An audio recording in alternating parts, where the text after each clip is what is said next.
Ladies and gentlemen, kuri wowe wifuza gukora filime ahangaha ntibikiri inzozi kuko Motherland Films tubasha kugutegurira inkuru ya filime tukayiyobora tukayikorera casting tugakora byose gufata amashusho ndetse no kuyeditinga ubundi tukaguha filime irangiye. Nitwe ba professionnel ba mbere mu Rwanda. Duhamagare kuri izi nimero maze tugufashe kuko uherereye hose ukoranye natwe ntabwo tujye tumutenguha. Ikindi kandi Motherland Films tugufasha muri promotion ku buryo filime yawe igera kure hashoboka kandi ikaba filime nziza irebwa na benshi. Motherland Films, igisubizo kubifuza gukora filime. Aya mahirwe ntagucike.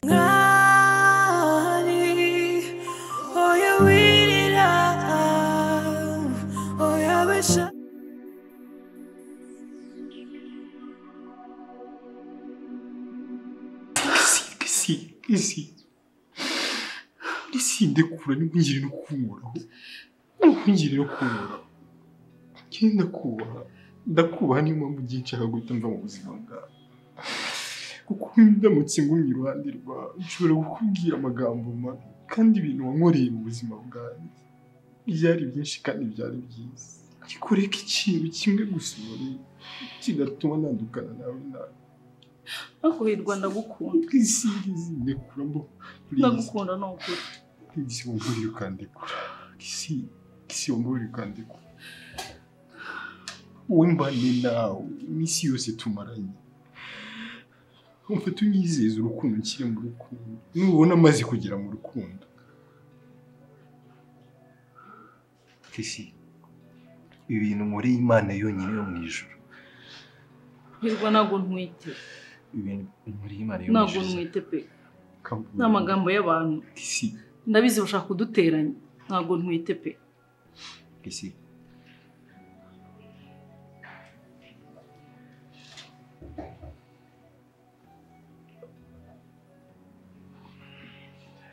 basi reka ngusabe ikintu kimwe. Ego kinsabe pe ndagikora ariko ntundeke. Igihe cyose twabanye ahangaha twabanye neza ntabwo twigize tubana nabi. Nta kintu nigeze ngorana na kimwe. Icyo nagusabye cyose warakimana. Ariko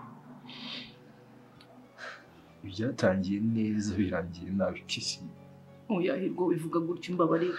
Rero mbabarira utambwira ko ugiye kundeka ndakwinginze. Basi subaru. Kisi ndekura. Okay basi reka marira ngina rigiye hano mu rugo ni menshi none nawe ugize kungira. Uko ngenda gukunda nago nakuretse pe. Wowe uratwite wowe warabimishe wowe. Hirwa mbabura ngenda kubwira. Uratwite uko warabimishe kutwite.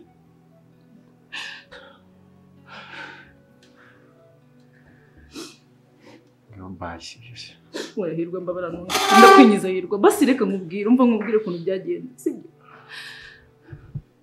Hirwa ntabwo nanjye nabishakaga. Utambwije ukuri mbere yose nzagusobanurira. Kisi ndekura. Basi reka nshaka imbaraga nzagusobanurira. Kisi ndekura. Hirwa mbabarira.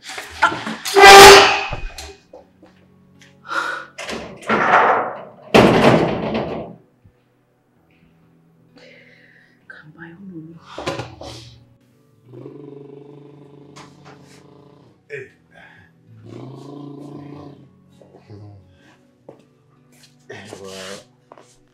Arutuze.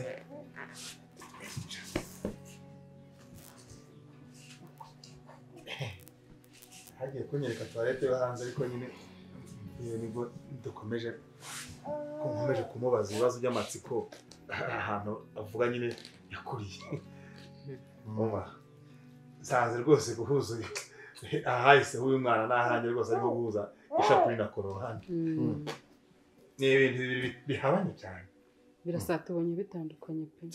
Tandukanye neza umwana w'umukobwa mwe hantu yakuriye. Ndabibarasanga. Abajya baba mu Nyanza n'igicumbi cya Cago. Sinigeze ncuza Cago. Burya muretse ko nyine nagezeho ngakina ariko ubundi na Cago asengera. Kumva rwose pe. Nyamagabe nari Nyanza turimo twigorera gusa rwose pe mbisi nanabishingukamo ngiye guta umwanya uwo mwanya twawumara tuganira tunanywa n'inzoga niba muzika yewe nanjye nahise ko ngiye kubona data ariko nsanze wapi pe ariko reka wenda twe kujya kure cyane ntabwo ibyo biganiro byo tubimazemo iminsi tumaze iminsi tubivugaho pe mu buryo buhagije twe icyo dukeneye nuko wapima ADN gusa ntacyo mwareka tukagenda urabona nabazo koko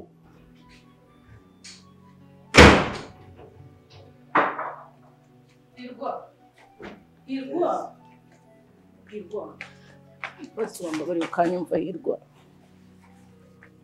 mbabarira winsiga Hirwa mbabarira Hirwa winsiga ndakwinginze basi tuzareba ukuntu tubikemura Hirwa winsiga mbabarira Kisi wandekuye Kisi uranshaka iki icyemezo nafashe kidashobora guhinduka basi ubwo Hirwa nta nubwo wambabarira basi bwari mbabarira Kisi wandekuye Kisi wandekuye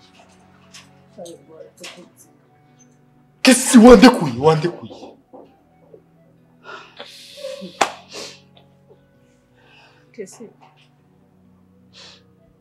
aragiye mu mwanya nganira na Hirwa sibyo reka muvugishe ndabugenda basi ngashoboka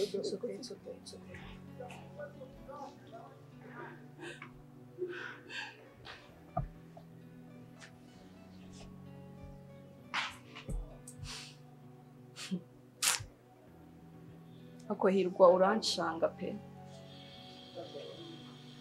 ngiye kugusobanukirwa byarananiye ubundi ugira ikihe kibazo mu buzima birasa ntabwo byakunda ntabwo byakunda usanze ambwiye amajyana wazaga bakiri mu gihe amafaranga rwose umva na muganga rwose nta nubwo yabyemera gufata ibyo bizamini yaba ari gutakaza umwanya we oya nta n'impamvu yo guta amafaranga yo gufata n'ibintu bidashoboka ni nk'amajyepfo n'amajyaruguru cyakora nanjye kubona ubwo wenda ntawamenya afite agakara kajya kumera nk'ak'abana banjye umwarajya ariko yabwiye ibyo niyo misozi ndakurura ahubwo reka tugumane cya gitekerezo cyo kujya gushaka ba bantu twabanaga bandeze nyine ndumva ari cyo yego mwabashakisha buriya babaha amakuru afatika niba wumva ukeneye kunya umuryango kuko birafasha mwana we birafasha iyo utazi inkomoko yawe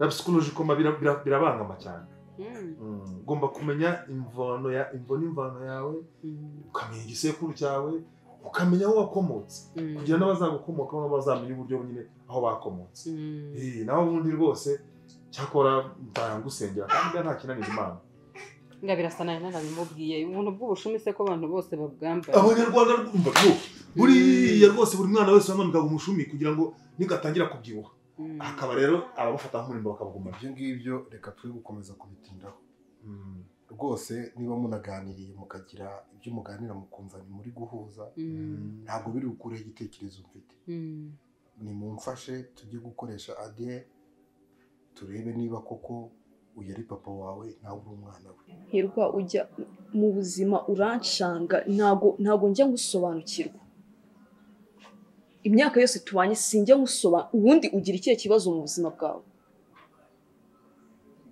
wumva ufite ikihe kibazo mu mutwe nk'ubu Kesi kano kanya mupfuye iki Kesi ko mbizi neza ko agukunda ubu Kesi mupfuye iki umukobwa wifuza kuguhindurira ubuzima umukobwa wifuza kukwishyurira ishuri umukobwa ugukunda ntacyo aguca Hirwa ari kukwingingira kuguma mu buzima bwe mbabarira umbwiza ukuri making sense Analisi wowe ntabwo uzi urukundo uri kuvuga ibyo ngibyo byose wowe ntabwo wanyiciye ubuzima ntabwo wanyiciye ubuzima wowe none urimo urashyigikira na Keza Hirwa wowe ntabwo wanyiciye ubuzima igihe cyose wowe twamaranye ntabwo ubuzima bwawe bufashe ukabona ngo ukubita hasi mbabarira ureke kwigira umwana hano reka kwigira umwana hano ihanagure se subiza amaso inyuma wibuke njye nawe duhaguruka mu cyaro Hirwa tuje gushaka ubuzima mu mujyi wa Kigali ngo twubake ubwo buzima uhora ucyurira abantu ngo bakwiciye ubuzima turaje mbonye akazi wanze ko nkakora wanze gukora wigize imburamukoro sibyo nako mbonye wanze ko nkakora uranyanze usubiye mu cyaro ujya kunteza mama ubona umuntu yaracecetse ukagira ngo ni ikigori bakwiciye ubuzima ubuhe buzima se wowe ubuhe buzima wifata ku buryo ubwira umuntu nka Kesi ukambwira ngiye ngo twakwiciye ubuzima Hirwa ufite ubuhe buzima w'umuntu yangije none ugize amahirwe ahubwo n'ubwo buzima urabubonye wowe ubwawe ugiye kubwiyangiriza barakwishyurira amashuri baraguhesha akazi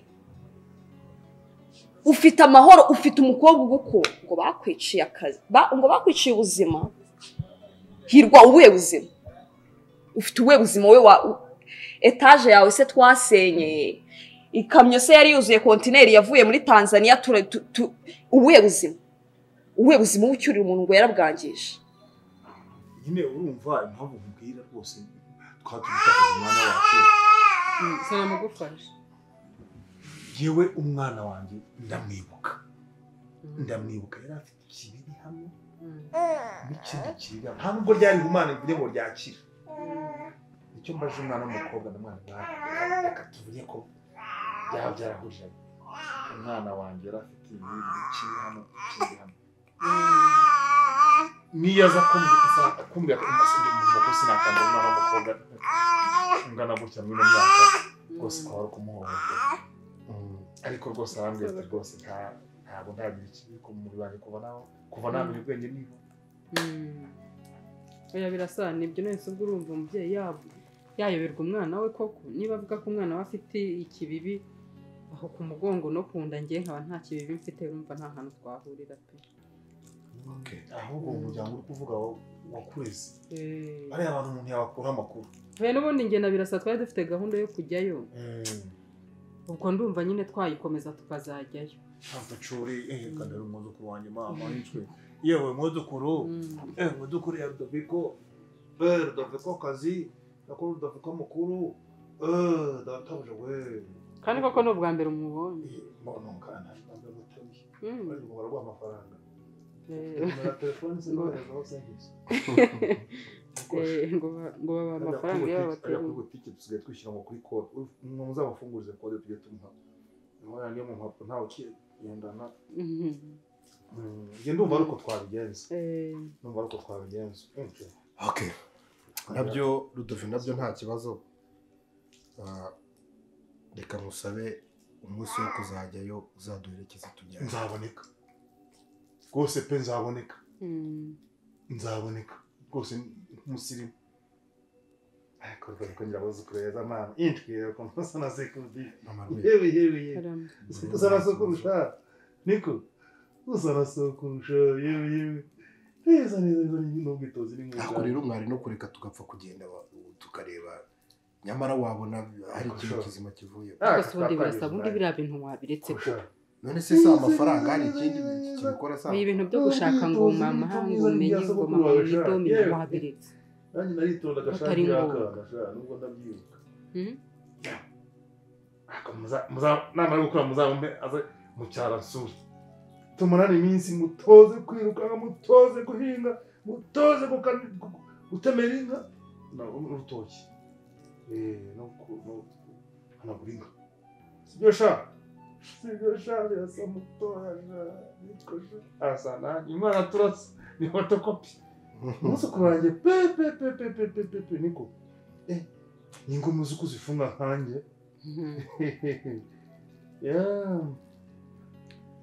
basi kakaba nabwiye umwari akareba tugenda ko nyirawe twiyuze niko sha yewe muzikora Rudoviko yewe birasa no kuri wabireka pe Hirwa umaze gukura urakuze bihagije ku buryo utakabaye witwara gutya. Nese ugiye he? Ugiye gukora iki? Ugiye kwa umwana? Nasumba kandi nagereye.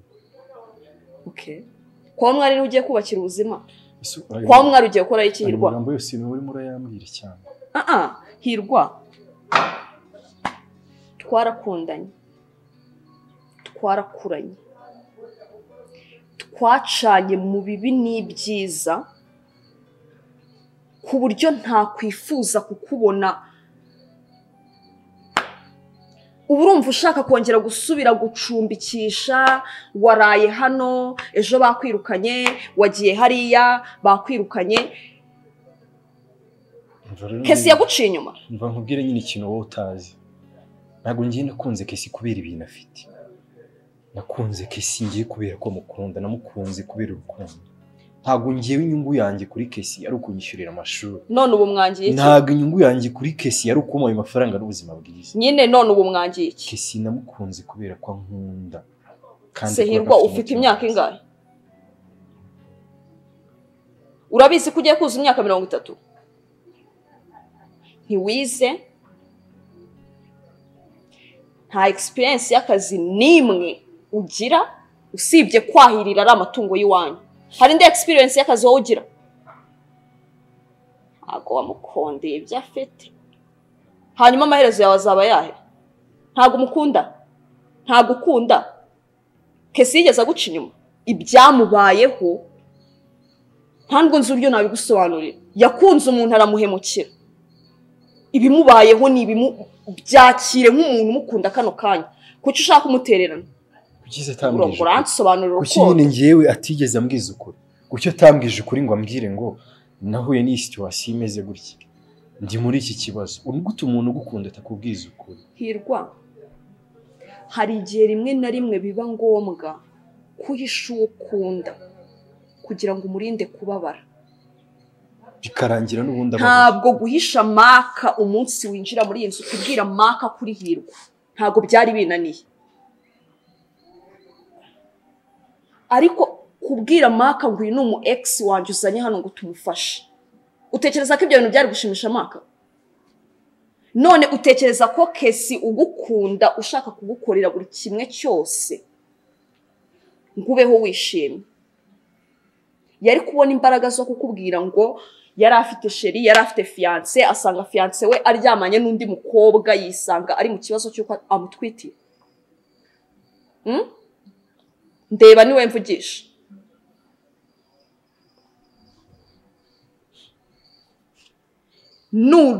Hirwa, ndagukunda nk'umuvandimwe, nk'umwana twakuranye, nifuriza ibyiza byose. Hirwa, Kesi ntabwo yaguhemukiye abigambiriye. Ibyamubayeho ni ibyago. Kuko niba umukunda wakabaye wicara hano ukamwumva. Hirwa, nuramuka uvuye hano, ngiye ushaka kuba utaricuje gutandukana kwanjye nawe. Ariko Kesi uzabyicuza. Nushaka ugende witekerezo, usubize ubwenge bwawe ku gihe. Kandi ntukikunde, ntukabe selfish. Ujye wibukana nyoko w'indushyi n'uwo nguwo uhungiyeho. Utekereze ibibazo ugiye kumuteza. Ngo ntago nzi urukundo. Hanyangirije ubuzima. Hirwa! Nyine twasanze ibyo mwatekerezaga nyine atari byo twabaganiye na Birasa. Nawe magize gukeka kwiza, ariko nyine nanjye byari kunshimisha nk'iyo nza gusanga ari umwana wanjye nabuze. Ariko nyine nta kundi, gusa agukundira umwana. Nanjye nari ndawe nzi ngo nungutse umuvandimwe. Ariko n'uburyo umufata neza, akunda abana, azikorera abana. Ubundi se mufata nabi? Simvuze ko umufata nabi, ariko noneho ko mama rwese ubundi ngo ufata nabi. oya da ntabwo mbizi. Tania reka kurira imbere ya mama. Reka kurira imbere ya mama. Ufata amatu nyakure. ubona ko uyu mwana asa na sekuru. Ariko byo Kamubwiza baranaze. ukuri papa umwana wanjye bayasa nkabo. Ako wenda mwana asa ariko imico niza neza. Ntushamere nka wenda bazaba baretse sogokuru. kunywa inzoga no gukunda kutavugisha ukuri nabyo abagore byo sinjye no gukunda abagore ubuzima mu mpinga Rudoviko muto ese papa mwabigeze umenya ko yari yarabuze uno mwana? bari barabingiye Ariko nawe mama garugira abaganga. Bose urumva bayatameze. wari ugiye kutwica yari atumaze neza nta muntu wavugaga nta Ariko mama waryamaga. wewe wakujyanira rwera ukamubura byagenda. oya nibyo Buriya uzi ko buriya nuko wandebaga kuriya no gusinzira buriya sinziriye ubuvaho mboneye uyu mwana. birumvikana. si umwana waza umusirikare Umusirikare kugira se bigende nyine ndakubajije cyasaba cyose ko Imana ari ikigena. ngiye kujya mu pastor Icupa ryawe se saje cyangwa nyagakira batabibona acyakora reka babwize ukuri. Wenda no kugize niba ari imyaku ni amahirwe ariko usanga uyu ari we papa wawe. Uzi inzoga ngo nasengwa nyinshi ahubwo nakwangiza amahirwe umwana umwe ari kujya ngurira icyumweru kimwe undi akangurira ikindi cyumweru nari mbaye kavindi we nangiye kugira abakobwa babiri aho papa wazakijijwe koko kava ku nzoga. inzoga sigaye zirahenda kandi none gisetsa papa ngo mitsinga ariko yageze mu mujyi. none wa mpande kigali nk'amapiri gusa none ubu uje kutuvidura. oya mbanje kuba nyine ngomba kuba nyine inzoga y'abasimu nyine kandi ufite shoku n'umushingi ufite shoku n'umushingi burya abantu baba mu rugo rumwe nyine mukunda nk'uwawe. uyu mwana w'umwari ndamukunda da. ubundi se wamwanguka bahana nese njya nkorana n'abantu banga umwana wanjye ariko si ubwo mwanze simbikwereka umwana ubundi si muziranenge nk'uyu waba umwangira ariko se wamugana ukimashini oya ariko si umwana amaze no kumenya yego sha yaramunzi abonye mama gwera yariye imbuto jawe uhita umurega. oya ntazo nariye arakuregesha menya yajiriye sha yajiriye mutegera amaboko yamushange sha amushange papa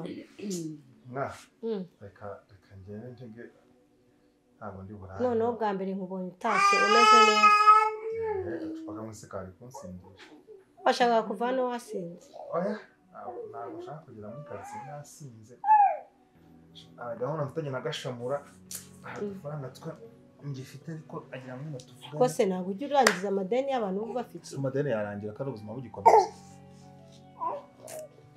papa ntabwo uzi ko ijambo ry'Imana rivuga ngo tugiye cyose tukiri mu isi ngo tuba dufashe igihe mu ntambara.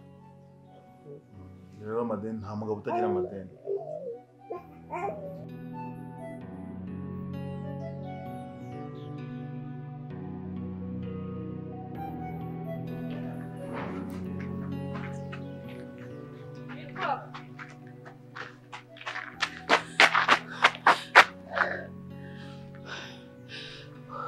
hirwa wambabariye ukareka kugenda ko wambabariye koko sibyo ndakwinginze ubu sura bunsize hewe musigiye nde koko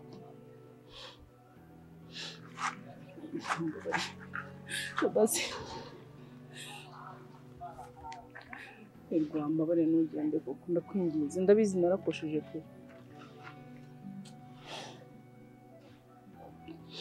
hirwa wambabariye koko kari ubwa mbere ngusabye imbabazi ugiye kunsiga ubwo nibwo rukundo wankundaga ikosa rimwe ryonyine ukaba uransize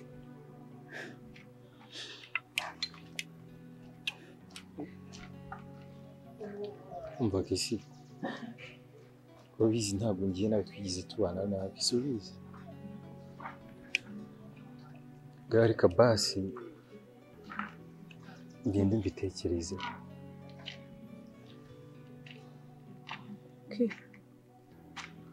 hirwa ndagukunda ariko ntabwo naguhatiriza basi genda ubitekerezeho ndizera ko uzambabarira gusa anytime ukeneye kugaruka hano ni mu rugo sibyo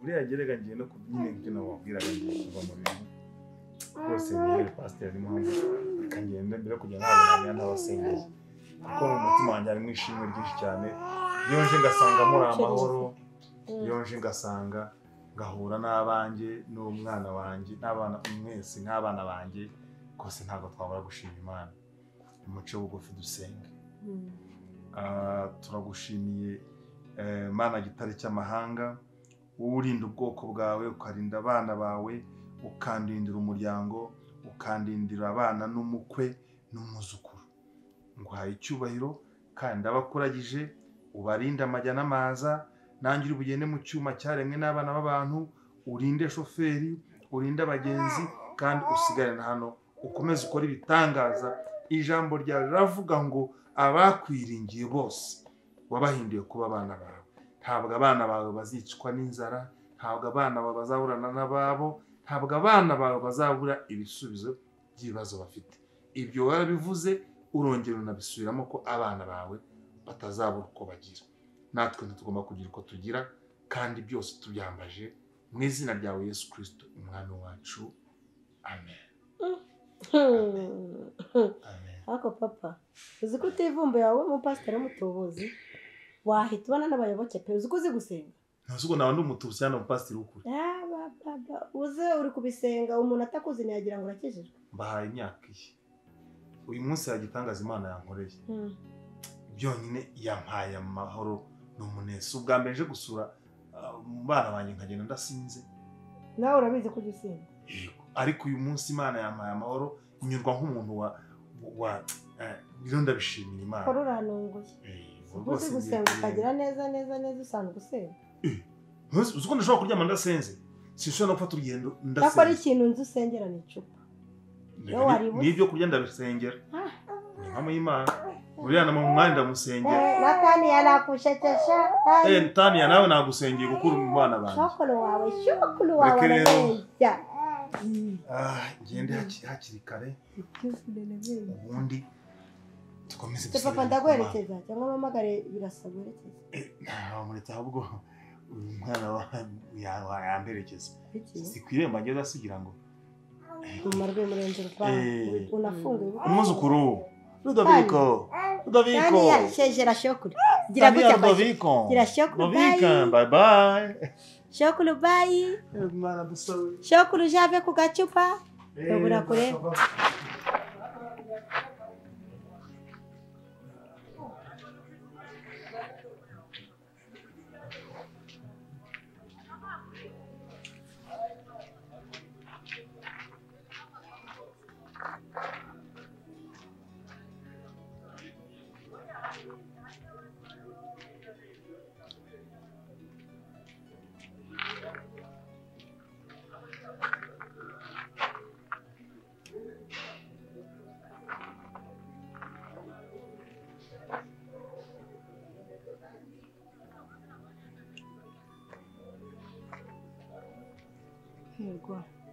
wambabariye ko ndakwinginze ntabwo nshaka kukubura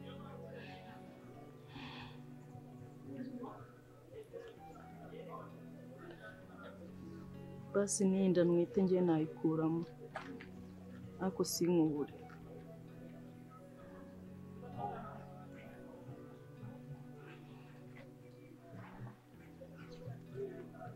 Kisi ntabwo ngusabye gukuramo iyo nda isi umwana utwite waba umuhoye iki?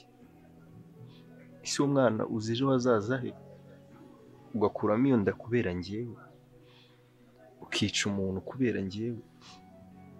Njye ntabwo ngusabye gukuramo iyo nda Kesi, ntabwo ngusabye gukuramo iyo nda, cyane cyane dore ufite n'ubushobozi. Uwo mwana mureri wo gutangira umwiteho guhera aka kanya. Uwo mwana afite ejo hazaza heza, azakugirira n'akamaro. Ariko njye ntabwo natuma wica umuntu.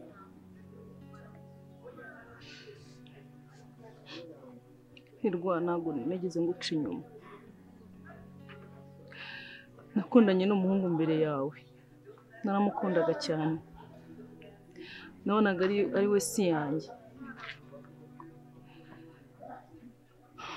Tuza kugera no ku rwego yanyambitse fiançailles,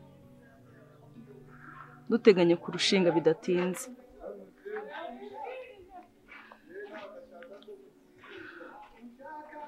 Naramwizeye ndakabya, kugeza kuri rwa rwego namufashe nca inyuma. Oya wirira, oya bishavura, Imana irakoze, wanyuze mu buzima bubabaje. Imana irakoze, Imana irakoze, byose uri kumyuramo, byose bizarangira, natitaderehereza.